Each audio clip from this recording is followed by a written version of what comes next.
Friends, सबको नमस्ते। स्वागत है आप सब लोग का मेरे यूट्यूब चैनल ई ज्ञानदीप में। तो फ्रेंड्स, आज का जो संपादकीय है वो आइए देखते हैं। जो है आपका कुपोषण का गहराता संकट, ये लिखा गया आपका सुविज्ञा जैन के द्वारा। और आप देख ही सकते हैं डेट जो है वो है आपका 2 फरवरी 2021। तो आइए स्टार्ट करते हैं, देखते हैं कि लेखक इसमें क्या कहना चाहते हैं और किस तरफ हम लोग का ध्यान आकर्षित करना चाहते हैं।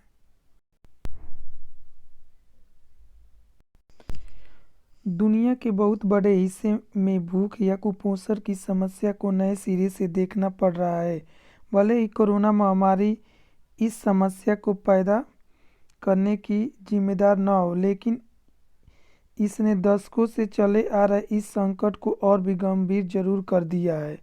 अंतर्राष्ट्रीय संस्थाओं का एक अनुमान है कि कोरोना संकट के एक साल में विश्व में यह संकट लगभग दुगुना बड़ा हो गया है। इसीलिए अब नया सोच विचार यह है कि भूख और कुपोषण का यह भयावह संकट अस्थायी है या इसका असर लंबे वक्त तक रहने वाला है।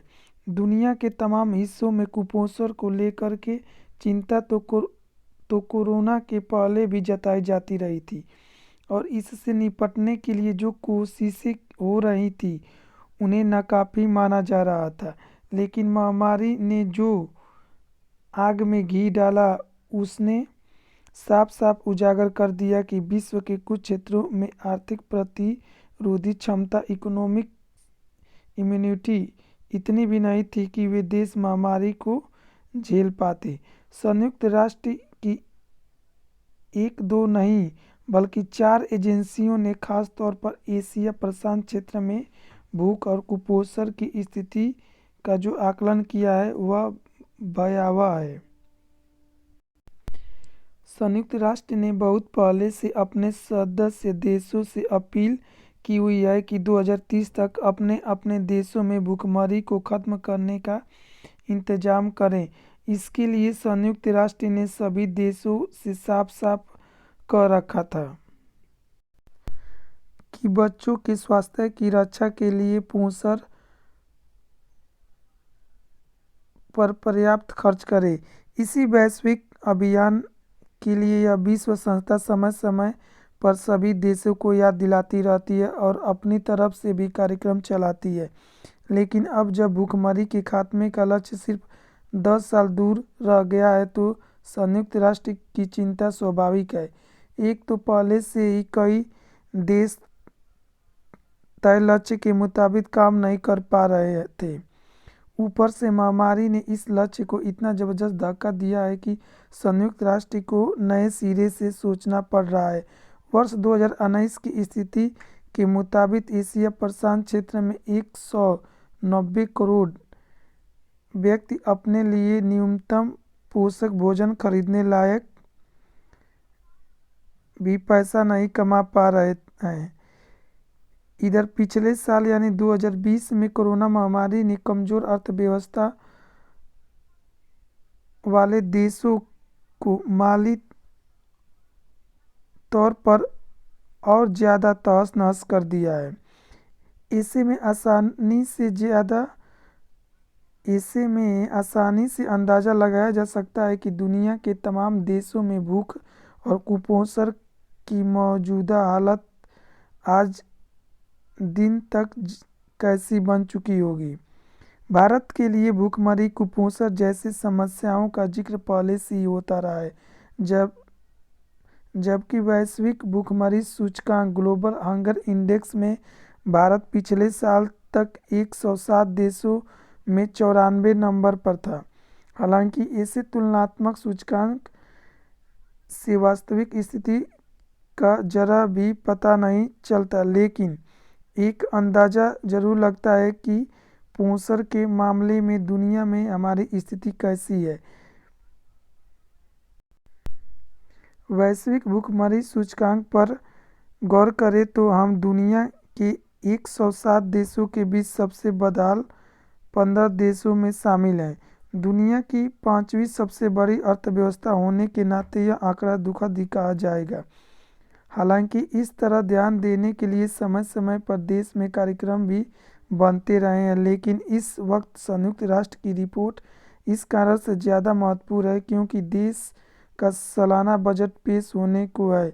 ऐसे में उम्मीद की जानी चाहिए कि आगामी बजट में बच्चों और महिलाओं में कुपोषण पर गौर होता हुआ जरूर दिखेगा। वैसे दुनिया में कुपोषण की समस्या सीधे सीधे नागरिकों की कम आमदनी का ही नतीजा मानी जाती है। संयुक्त राष्ट्र की इसी रिपोर्ट में यह बताया गया है कि एक व्यक्ति को एक दिन की न्यूनतम पोषक भोजन लेने के लिए लगभग $1 यानी 72 रुपये रोजाना चाहिए। यह न्यूनतम पोषक आहार सिर्फ पर्याप्त कैलोरी वाला भोजन है। अगर सभी प्रकार के आवश्यक पोषक तत्वों के लिहाज से देखा जाए तो उस भोजन का खर्च $2.25 यानी $250 रोज बैठता है। इस तरह बिल्कुल साफ है कि अगर अपने देश में भूखमरी और कुपोषण की समस्या को समाप्त करने के लिए कोई कदम उठाना हो या योजना बनानी हो तो हमें अपने निम्न आय वाली आबादी के बारे में गहराई से सोचना पड़ेगा। खास तौर पर कोरोना काल में जिस तरह से मजदूर और अर्ध कुशल कामगारों के रोजगार खत्म हुए हैं, उसके बाद से तो यह चुनौती बहुत ही बड़ी हो गई है। यह एक अलग बात है कि अगर गरीबों की आमदनी बढ़ाने का इंतजाम न हो पा रहा हो तो उन तक सीधे ही पोषक तत्वों से भरपूर भोजन पहुंचाने के दूसरे इंतजाम करने पड़ेंगे। बहरहाल इस बात से कोई शक नहीं है कि दुनिया की तमाम सरकारें इस समय महामारी से तबाह अपनी तमाम व्यवस्थाओं को फिर से पटरी पर लाने की कोशिश में जुटी हैं। कई देश तो महामारी की चरम अवस्था के दौर में ही अपनी अर्थव्यवस्था को लेकर चिंतित हो उठे थे। हम भी उन देशों में शामिल माने जा सकते हैं, लेकिन सबसे ज़्यादा गौर करने की बात यह है कि अर्थव्यवस्था को संभालने के उपक्रम में आपातकालीन ज़रूरतों पर कितना ध्यान दिया गया। किसी देश में उद्योग धंधों या दूसरी उत्पाद गतिविधियों पर ध्यान देने के साथ ही नागरिकों की न्यूनतम आवश्यकताओं पर ध्यान देना भी उतना ही जरूरी माना जाता है। इसीलिए एशिया प्रशांत में अगर सबसे बुनियादी ज़रूरतों में भी पहली आवश्यकता यानी भोजन के संकट पर संयुक्त राष्ट्र गौर करवा रहा है तो इस गंभीरता से लिया ही जाना चाहिए। और अगर सिर्फ अपने देश की बात करें तो सरकार के दावों के आधार पर कहा जा सकता है कि अपनी अर्थव्यवस्था ज़्यादा चिंतनीय स्थिति में नहीं है।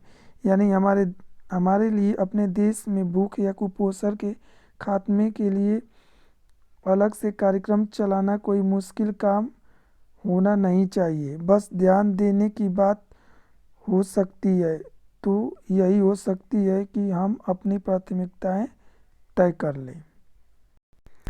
संयुक्त राष्ट्र की प्रमुख एजेंसी विश्व खाद्य कार्यक्रम ने अनुमान लगाया है कि 2019 के मुकाबले 2020 में 83 देशों के लगभग 27 करोड़ अतिरिक्त व्यक्तियों तक खाद्य सहायता पहुंचाने की ज़रूरत पड़ेगी। लेकिन अब महामारी की स्थिति पूरे एक साल तक खिंच चुकी है। इतना ही नहीं, वैश्विक स्तर पर कोरोना संक्रमण की रफ्तार अभी बेकाबू है। यानी हालात को उस पूर्व अनुमान से भी ज़्यादा गंभीर माना जाना चाहिए। स्थिति की गंभीरता बताने के लिए 2019 की यूनिसेफ की एक रिपोर्ट को भी याद किया जा सकता है, जिसमें बताया गया था कि भारत में हर साल कमोबेश 8,80,000 बच्चों की मौत हो जाती है और इनमें 74% बच्चे सिर्फ कुपोषण के कारण ही मर जाते हैं।